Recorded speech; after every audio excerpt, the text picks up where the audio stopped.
Hello everyone, আশা করছি সবাই ভালো আছো। সো আজকে আমরা আমাদের এই ভিডিওটাতে বেসিক্যালি খুব গুরুত্বপূর্ণ একটা কবিতা নিয়ে আলোচনা করতে যাচ্ছি। তো এই কবিতাটা হচ্ছে the children's song by Rudyard Kipling. So এই কবিতাটা সাধারণত এখন যারা আমাদের হাই স্কুল লেভেলে আছো তোমরা, তাদের ক্ষেত্রে এটা খুবই গুরুত্বপূর্ণ একটা কবিতা, কারণ ইদানিং প্রশ্নের প্যাটার্নটা চেঞ্জ হয়েছে। সেক্ষেত্রে দেখা যাচ্ছে যে বিশেষ করে ক্লাস এইটে যারা আছো তাদের ক্ষেত্রে আমাদের কবিতাগুলো থেকে কিছু প্রশ্ন এসে থাকে। সেক্ষেত্রে কবিতাগুলোর অর্থ যদি আমরা খুব ভালোভাবে বুঝতে পারি, তাহলে কিন্তু সেই প্রশ্নগুলোর উত্তর আমরা দিতে পারবো। বা ইন কেস যদি কখনো বলে ওটা থেকে সামারি লেখার জন্য বলে, তাহলে আমরা সামারিগুলো লিখতে পারবো। তো সেই কারণে আসলে বেসিক্যালি আমরা কবিতাটা আহ, আজকে খুব অর্থ সহকারে আমি তোমাদেরকে এটা বুঝিয়ে দিব, বাংলা অর্থ সহ, যাতে যে কোনো ধরনের প্রশ্ন এখান থেকে আসে তোমরা যাতে সেটা অ্যান্সার করতে পারো। তো বিশেষ করে আহ, এটার সামারিটাও আমি খুব সহজে বাংলা অর্থ সহ তোমাদেরকে আমি দিয়ে দিব, যেটা সাধারণত এই ভিডিওটার শেষ অংশে আমরা প্রথমে লাইন বাই লাইন সেটার অর্থগুলো দেখব, এটা বুঝবো, তারপর আমরা এটা সামারিটা দেখার চেষ্টা করবো। আশা করছি এটা তোমাদের, অর্থাৎ যারা স্টুডেন্ট, তোমরা যারা পরীক্ষার জন্য পড়ছো, পরীক্ষার ছাড়াও আমরা সাধারণত কবিতাগুলো আমাদের জন্য কিন্তু অনেক বেশি গুরুত্বপূর্ণ। সো আমরা আজকে পড়তে যাচ্ছি the children song by Rudyard Kipling. Bangla অর্থ আমরা দেখব আশা করছি। তো এই ক্ষেত্রে আমরা একেবারে প্রথম থেকে শুরু করছি। তোমরা তোমাদের বইটা নিয়েও ধরতে পারো। আর এই ক্ষেত্রে কবিতা পড়ার সময় অবশ্যই একটা জিনিস মাথায় রাখবে, যে আমরা প্রতিটা লাইনের মূল অর্থগুলো কি বলা হয়েছে সেটা বোঝার চেষ্টা করতে হবে। ঠিক আছে? সো কয়েকটা প্রশ্ন যদি তুমি মুখস্থ করো, তাহলে কিন্তু পরীক্ষাতে মাঝে মাঝে খুব প্রবলেম হয়ে যেতে পারে, কারণ পরীক্ষায় যদি ওই প্রশ্নগুলো না থাকে, সেক্ষেত্রে আমরা একটু খুব ভালো করে আমরা এটা একটু বোঝার চেষ্টা করবো আশা করছি। তাহলে যে কোনো ধরনের প্রশ্ন আসুক, তুমি কিন্তু অ্যান্সার করতে পারবে। আর পুরো ভিডিওটা একটু দেখো, কারণ হচ্ছে যেহেতু কবিতাটা একটু লম্বা, মানে অনেকগুলো লাইন আছে। তো আমি সবগুলো লাইনের অর্থ তোমাদেরকে বুঝিয়ে দিব সহজ ভাষায়, তোমরা ইজিলি সেটা অ্যান্সার করতে পারো। সো শুরু হয়েছে কবিতাটা এইভাবে: land of our birth, land of our birth we Paz to the, অর্থাৎ আমাদের জন্মভূমি। আ- আ- এখানে এই যে প্রতিজ্ঞা করা, প্ল্যাজ অর্থ হচ্ছে বেসিক্যালি প্রতিজ্ঞা করা, টু দি, দি মানে তোমার কাছে। সো এখানে কবি তার জন্মভূমিকে উদ্দেশ্য করে বলছেন যে আমরা তোমার কাছে প্রতিজ্ঞা করছি। তার মানে এখন কথাগুলো তিনি বেসিক্যালি তার আহ, দেশকে, তার জন্মভূমিকে কেন্দ্র করে বলছেন। Our love and toil in the years to be, our love আমাদের ভালোবাসা, অ্যান্ড টয়েল যত পরিশ্রম যত কষ্ট আমরা করি, in the years to be মানে ইয়ার্স বলতে বছরগুলো, মানে আমরা আমাদের সারা জীবন যতগুলো পরিশ্রম করব, যত ভালোবাসা আছে সবগুলো আসলে তোমার জন্য, মানে আমার মাতৃভূমির জন্য, জন্মভূমির জন্য।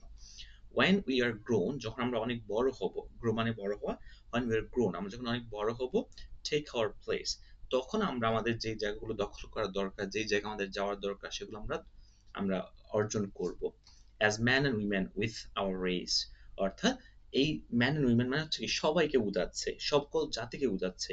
উইথ আওয়ার রেস, রেস মানে হচ্ছে আমরা এই জাতি, এই যে জাতিটা আছে, এই জাতির যত ম্যান উইমেন আছে, সো এই ম্যান উইমেন হিসাবে আমরা সাধারণত ভবিষ্যতে আমাদের জায়গাগুলো, যেখানে বলা হচ্ছে টেক আওয়ার প্লেস, আমরা আমাদের ভবিষ্যৎ জায়গাগুলো, অর্থাৎ যে গুরুত্বপূর্ণ জায়গা থাকে একটা দেশের জন্য, দেশ পরিচালনা করার জন্য, সেই জায়গাগুলো আমরা দখল করব একটা জাতি হিসাবে। এবং কি জাতি? যেখানে হয়তো আমি সেটা পুরুষ হতে পারি বা নারী হতে পারি, অর্থাৎ নারী বা পুরুষ হিসাবে আমরা আমাদের জায়গাগুলো দখল করব। তার মানে এই স্ট্যান্ডাটাতে কবি তার জন্মভূমিকে উদ্দেশ্য করে কথাগুলো বলেছেন। তারপর বলছেন father in haven who loves all, father in haven, father in haven মানে এখন ওই ফাদারকে উদ্দেশ্য করে বলা হচ্ছে যে হে স্বর্গীয় পিতা, হু লাভস অল যিনি সবাইকে ভালোবাসেন, বেসিক্যালি এটা সৃষ্টিকর্তাকে উদ্দেশ্য করে বলা হয়েছে, father in heaven. O help thy children, O help সাহায্য করো, দাই মানে তোমার, এটা কবিতার ভাষা, দাই মানে তোমার বা তোমাকে বোঝাচ্ছে, চিলড্রেন তোমার ছেলে মেয়েদেরকে তুমি সাহায্য করো, when they call যখন তারা ডাকে, that they may build from age to age, that they may build যা তারা নির্মাণ করতে পারে, তারা গড়ে তুলতে পারে, from age to age মানে বছর ব্যাপী, বছর বছরের পর বছর তারা যা গড়ে তুলতে পারে। কি গড়ে তুলবে?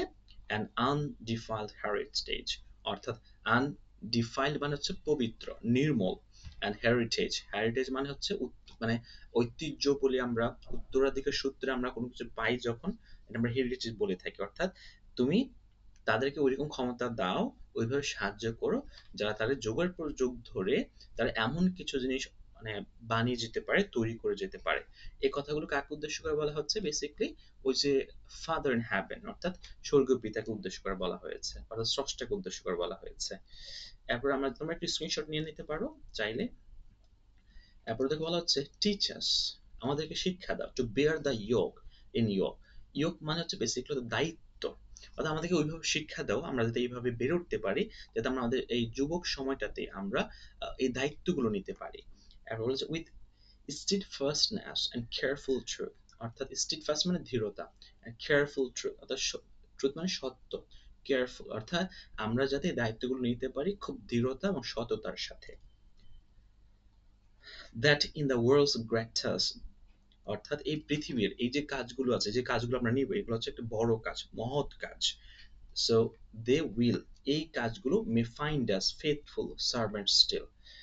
আর এই কাজগুলো যাতে মানে আমরা করতে পারি, একজন এই যে আমাদের ফেথফুল সার্ভেন্ট, সার্ভেন্ট মানে হচ্ছে বেসিক্যালি হচ্ছে সেবক বলতে পারি, চাকর বলতে পারি, যাতে আমরা এই কাজগুলো একজন সেবক হিসেবে এই কাজগুলো করতে পারি, অথবা এই কাজগুলো করতে গিয়ে আমরা যাতে ফেথফুল হই, যাতে বিশ্বস্ত লোকের পরিচয় আমরা দিতে পারি, অর্থাৎ এই মহান কাজগুলো করতে গিয়ে যাতে আমরা আমাদের বিশ্বস্ততার পরিচয় দিতে পারি। মে ফাইন্ড আস ফেথফুল সার্ভেন্ট স্টিল, মানে ফেথফুল সার্ভেন্ট মানে হচ্ছে বিশ্বস্ত চাকর বা সেবক হিসেবে যাতে আমরা থাকতে পারি।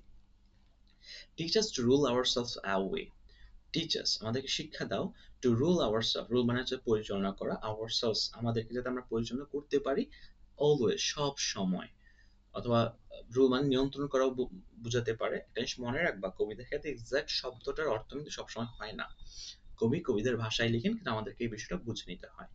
Controlled and cleanly night and day, অর্থাৎ কন্ট্রোলড অর্থাৎ যাতে আমরা আমাদেরকে পরিচালনা করতে পারি, কন্ট্রোলড মানে নিয়ন্ত্রিত ভাবে, অ্যান্ড ক্লিনলি অর্থাৎ খুব পরিষ্কার পরিচ্ছন্ন ভাবে, নাইট অ্যান্ড ডে মানে নাইট অ্যান্ড ডে মানে সব সময়, অর্থাৎ আমরা যাতে দিন রাত পরিশ্রুত মানে খুব মানে কি বলা যায় কন্ট্রোল আর নিয়মতান্ত্রিক ভাবে চলতে পারি, এটা আমাদেরকে শিখাও যে teachers.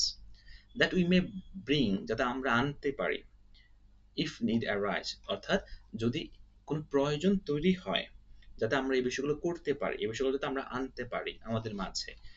No named or worthful sacrifice, no named অর্থাৎ কোনো মানে আমি যদি বলি যে কোনো ভাঙ্গা অথবা মানে কমপ্লিট না এরকম, আর ওর্থলেস স্যাক্রিফাইস, ওর্থলেস মানে মূল্যহীন ত্যাগ নয়, বরং আমরা পূর্ণাঙ্গ আমাদের উৎসর্গ করতে চাই নিজেদেরকে, অর্থাৎ যখন প্রয়োজন হবে আমরা আসলে মূল্যহীন এমন কোনো কিছু করবো না, অর্থাৎ আমরা যা করব আমাদের পুরোটা দিয়ে করবো, আমরা আমাদের নিজেদেরকে উৎসর্গ করে দিব। So named or worthless sacrifice, অর্থাৎ কোনো ভাঙ্গা বা মূল্যহীন কোনো ত্যাগ নয়, বরং পূর্ণাঙ্গ উৎসর্গ, নিজেদেরকে উৎসর্গ করে দিব সম্পূর্ণভাবে আমরা। টিচ আস টু লুক, তার মানে এই সবগুলো কথা কিন্তু ফাদারকে উদ্দেশ্য করে, স্রষ্টাকে উদ্দেশ্য করে বলা হচ্ছে। Teach us to look in all our ends, যাতে আমরা আমাদেরকে শিক্ষা দাও, যাতে আমরা সবকিছু বিবেচনা করতে পারি আমাদের পক্ষ থেকে, অল আওয়ার এন্ডস আমাদের পক্ষ থেকে, টু লুক যাতে আমরা তাকাতে পারি, বিবেচনা করতে পারি, অর্থাৎ সবকিছু যাতে আমরা বিবেচনা করি, করতে পারি আমাদের পক্ষ থেকে। অন দি ফর জাজ, এবং দি তোমার প্রতি, ফর জাজ, জাজ মানে হচ্ছে বিচারের জন্য, নট আওয়ার ফ্রেন্ডস অর্থাৎ আমরা যদি আমাদের সকল জায়গা থেকে সকল পক্ষ থেকে যে অল আওয়ার এন্ডস আমাদের পক্ষ থেকে যাতে অন দি ফর জাজ, আর তোমার প্রতি যাতে আমরা মানে কি বলি নির্ভর করি জাজের জন্য, অর্থাৎ সেটার ফলাফলের জন্য, বিচারের জন্য, নট আওয়ার ফ্রেন্ডস আমাদের বন্ধুদের উপরে না, অর্থাৎ আমরা আমাদের বন্ধুদেরকেও বিশ্বাস করি না, ফলাফলের জন্য, সাহায্যের জন্য বেসিক্যালি আমরা তোমার উপরে নির্ভর করি, স্রষ্টাকে উদ্দেশ্য করে বলা হচ্ছে। দ্যাট উই উইথ দি মে অক আনখাও, দ্যাট উই আমরা উইথ দি তোমার সাথে, মে অক যাতে আমরা হাঁটতে পারি, চলতে পারি, আনখাউড আমরা আসলে যদি মানে বীরের মতো করে ভীতু না হই, যাতে আমরা আমাদের মতো করে চলতে পারি তোমার সাথে। by fear or favor of the crowd, by fear হয়তোবা ভয়ে, or favor, favor মানে হচ্ছে মানে কারোর পক্ষ নিয়ে, of the crowd অর্থাৎ এখানে বলা হচ্ছে আমরা যাতে নির্ভয়ে চলতে পারি তোমার সাথে, by fear মানে কারো ভয়ে না, favor of the crowd অর্থাৎ অন্য কোনো মানুষ, কারণ জনতা বা সকল মানুষের এই যে ভয় বা চাটুকারিতা, এইটা যাতে আমরা না করে যাতে তোমার সাথে চলতে পারি, এটা যাতে আমাদেরকে করা না লাগে, by fear or favor of the crowd. Okay, so next আমরা যাচ্ছি teach us the strength strength মানে শক্তি, আমাদেরকে এমন শক্তি দাও that can not sick by did or thought to heart the week. অর্থাৎ আমাদেরকে এমনভাবে শক্তি দাও, আমরা এমন শক্তি তোমার কাছে চাই যেটা বাই ডিড অর থট, আমাদের কাজে এবং চিন্তায় যাতে টু হার্ট দ্য উইক, যাতে আমরা তাদেরকে যারা উইক আছে তাদেরকে যাতে আমি কষ্ট না দিই আর কি। অর্থাৎ তাদেরকে যাতে আমি হ্যাঁ, এই যে হার্ট দ্য উইক, উইক মানে হচ্ছে দুর্বলদের যাতে আমি কষ্ট না দিই, আমাদের যাতে এরকম থট না থাকে বা এরকম কাজ যাতে আমরা না করি। এই জিনিসগুলো যা যা হচ্ছে স্রষ্টার কাছে। দ্যাট আন্ডার দি, তোমার অধীনে থেকে উই মে পজেস, যাতে আমরা অর্জন করতে পারি, পজ মানে অর্জন করা, দ্যাট আন্ডার দি তোমার অধীনে থেকে উই মে পজ আমরা যাতে অর্জন করতে পারি। Man's strength two comfort man's distress, man strength অর্থাৎ এই যে মানুষের যে স্ট্রেংথ শক্তি, অর্থাৎ আমাদের যাতে ওই শক্তিটা থাকে টু কমফোর্ট, কমফোর্ট মানে কাউকে আরাম দেয়া, বিশ্রাম দেয়া, শান্তি দেয়া, ম্যানস ডিস্ট্রেস অর্থাৎ কারো এই যে ডিস্ট্রেসে যদি কেউ থাকে, কেউ যদি খারাপ অবস্থায় থাকে, যাতে আমরা আমাদের সেই শক্তি দিয়ে তাদেরকে আমরা কমফোর্ট জোনে আনতে পারি, ভালো একটা পরিবেশে আনতে পারি, সেই শক্তিটা আমাদেরকে দাও। আর একটু আছে, আমাদের একটু মনোযোগ দিয়ে শোনো, তাহলে মোটামুটি আমরা প্রায় শেষ পর্যন্ত চলে আসছি। Teach us delight in simple things, delight মানে আনন্দ, অর্থাৎ আমাদেরকে শিক্ষা দাও যাতে আমরা খুব সিম্পল থিংস এর মধ্যে ডিলাইট নিতে পারি, আনন্দ নিতে পারি। অ্যান্ড মিথ, এবং মিথ মানে মানে হাসা, and mirth that has no bitter springs, অর্থাৎ আমরা এমন ভাবে যাতে হাসতে পারি যাতে যেটা নো বিটার স্প্রিংস মানে কোন বিটার তিক্ত স্প্রিংস, স্প্রিং মানে আমরা স্প্রিং সিজনকে বুঝি, যেটা খুবই ইংলিশ কান্ট্রিজে সেটা খুবই খুবই ভালো একটা সিজন। অর্থাৎ আমাদের এই হাসিতে যাতে কারো কোনো ক্ষতি না হয়, কষ্ট না হয়। নো বিটার স্প্রিংস অর্থাৎ mirth that has no bitter spring, অর্থাৎ আমরা এমনভাবে যাতে হাসতে পারি যাতে সেটা কারো কষ্টের কারণ না হয়ে দাঁড়ায়। Forgiveness, forgiveness free of evil done, forgiveness free অর্থাৎ আমরা যাতে ক্ষমা করতে পারি অফ ইভিল ডান, অর্থাৎ কোনো মানে খারাপ কাজ করা ছাড়াই, অর্থাৎ আমরা বিনিময়ে যাতে কোনো কিছু না চিন্তা করি, এমনভাবে আমাদেরকে ফরগিভনেস দেওয়ার কথা বলা হচ্ছে, যাতে আমরা ইজিলি মানুষকে ক্ষমা করতে পারি, ফ্রি কোনো কিছু চিন্তা না করি, অর্থাৎ প্রতিদানের কথা চিন্তা না করে যাতে আমরা আমরা ক্ষমা করতে পারি, এটা আমাদেরকে শিক্ষা দাও। And love to all man need the sun, এবং লাভ টু অল ম্যান সকল মানুষদেরকে ভালোবাসতে যাতে পারি, নিথ দ্য সান এই সানের নিচে, অর্থাৎ পুরো পৃথিবীতে যত মানুষ আছে এই সবার প্রতি যাতে আমরা সমানভাবে আমাদের ব্যবহারটা থাকে, অর্থাৎ সবাইকে আমরা সমানভাবে ভালোবাসতে পারি, সেটা আমাদেরকে শিক্ষা দাও। Land of our birth our faith our pride, land of our birth অর্থাৎ আমাদের জন্মভূমির, আবার এখন বলা হচ্ছে ল্যান্ড অফ আওয়ার বার্থ, অর্থাৎ জন্মভূমিকে উদ্দেশ্য করা হচ্ছে। আওয়ার ফেথ আমাদের বিশ্বাস, আওয়ার প্রাইড আমাদের গর্ব, মানে জন্মভূমিকে বলা হচ্ছে যে তুমি আমাদের আহ, বিশ্বাস, তুমি আমাদের গর্ব। ফর হোজ যার জন্য, ডিয়ার সেক আওয়ার ফাদার্স ডাইড, ডিয়ার সেক, সেক মানে কল্যাণে, আওয়ার ফাদার্স ডাইড আমাদের পিতৃপুরুষরা, আগের বাবারা যারা জীবন দিয়েছিলেন যার জন্য।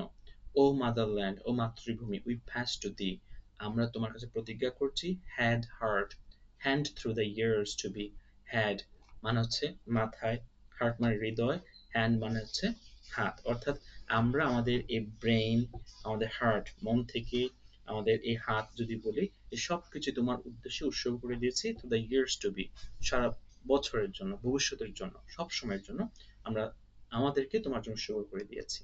তো এটা হচ্ছে আমাদের মূলত মূল সামারিটা, ইয়াটা আমাদের কবিতার অর্থটা। আর আজ আমি সামারির কথা চিন্তা করি, এখানে সামারিটা দেয়া আছে, ইংরেজিতেও দেয়া আছে, এটার বাংলা অর্থটাও দেয়া আছে। তোমরা একটা কাজ করবে, সেটা হচ্ছে বাংলাটা একবার ভালো করে পড়বা, তারপরে ইংরেজি যে অংশটা ৫-৬ লাইন আছে এটা পড়লে তোমরা ইজিলি কিন্তু বুঝতে পারবে।